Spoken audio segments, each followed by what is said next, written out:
हम उपभोग या कंजप्शन के बारे में जानेंगे। उपभोग का शाब्दिक अर्थ है उपयोग करना, यानी उपभोग करके किसी वस्तु को नष्ट कर देना। किंतु वैज्ञानिक ने इस बात को सिद्ध कर दिया है कि मनुष्य न तो किसी वस्तु का निर्माण कर सकता है और न ही किसी वस्तु को नष्ट ही कर सकता है।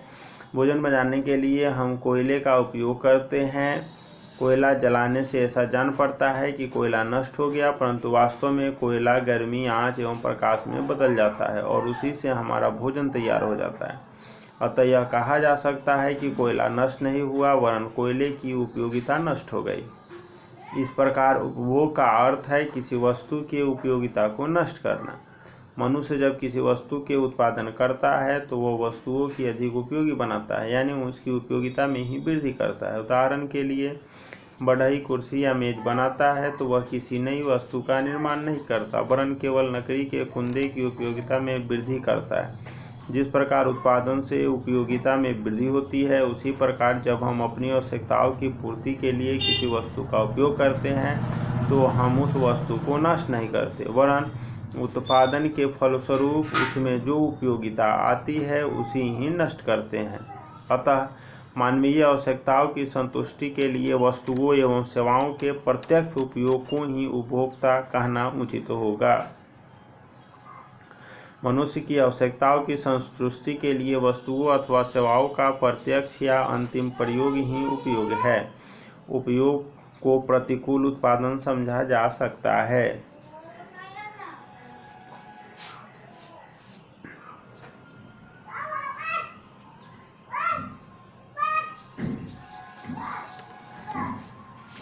उपभोग सभी प्रकार के उत्पादन का कारण तथा उद्देश्य दोनों है, और शास्त्र का संपूर्ण सिद्धांत ही उपभोग की सही सिद्धांतों पर ही आधारित है।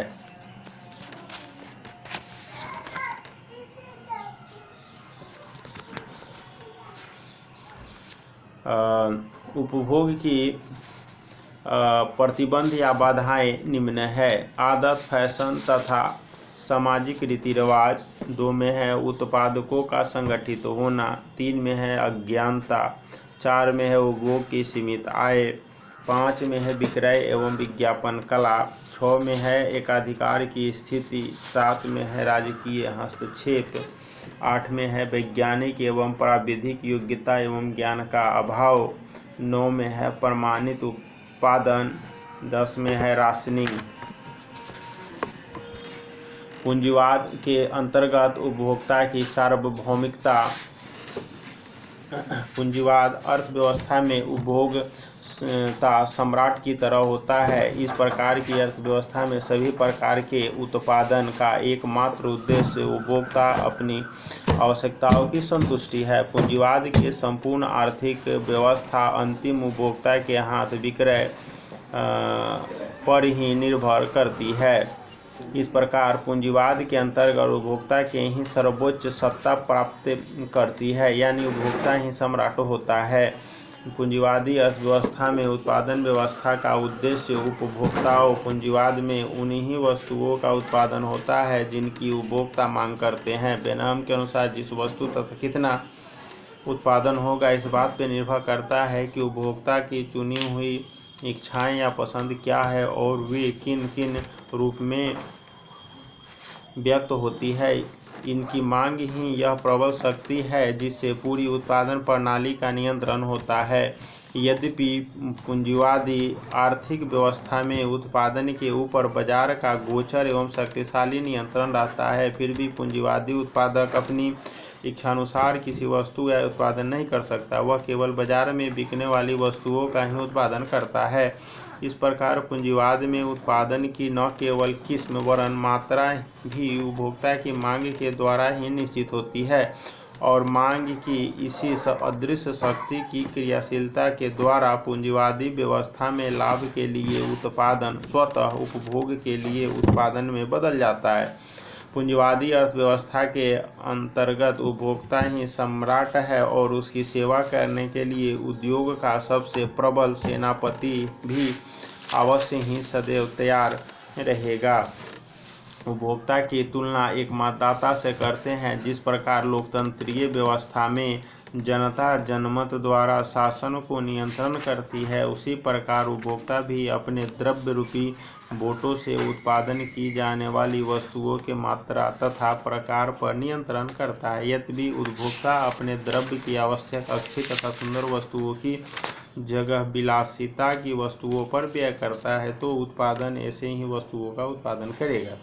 इस प्रकार उपभोक्ता का चुनाव, चाहे वह समझदारी पूर्वक हो या मूर्खता पूर्वक हो, संपूर्ण औद्योगिक प्रणाली को नियंत्रित करता है। किंतु व्यवहार में उपभोक्ता अधिकतर फुटकर व्यापारियों से वस्तुएं क्रय करता है। अतः ये लोग ही उपभोक्ताओं की इच्छाओं से वास्तविक रूप में परिचित रहते हैं। फुटकर व्यापारी उपभोक्ताओं को इच्छाओं से थोक व्यापारियों को अवगत कराते हैं तथा ये थोक व्यापारी उत्पादकों से इसी के आधार पर वस्तुओं की मांग करते हैं। इस प्रकार इसी के क्रम में उत्पादक उपभोक्ताओं की इच्छाओं को जानते हैं, लेकिन वास्तव में उत्पादक उपभोक्ताओं की अपेक्षित मांग पर ही वस्तुओं का निर्माण करते हैं। यदि उत्पादकों का अनुमान सच्चा निकले तो उसे पूरा मुनाफा प्राप्त होता है, लेकिन यदि ठीक नहीं निकला तो उसे अधिक हानि उठाने की संभावना है। अतः उत्पादन अपेक्षित मांग द्वारा होता है और इस प्रकार पूंजीवाद के अंतर्गत उपभोक्ताओं का मूल्यांकन ही उत्पादन का अंतिम निर्णायक होता है। इस दृष्टि से उपभोक्ता की अभिरुचि, स्वाद या पसंदगी ही पूंजीवादी व्यवस्था के उत्पादन की मात्रा एवं किस्म को निर्धारित करते हैं। अतः प्रोफेसर बेनहम का कहना है कि पूंजीवादी अर्थव्यवस्था में कीमत संयंत्र द्वारा प्रतिबिंबित यह उपभोक्ताओं की पसंदगी है या चयन की ही उत्पादन के स्वरूप इसकी मात्रा को निर्धारित करता है।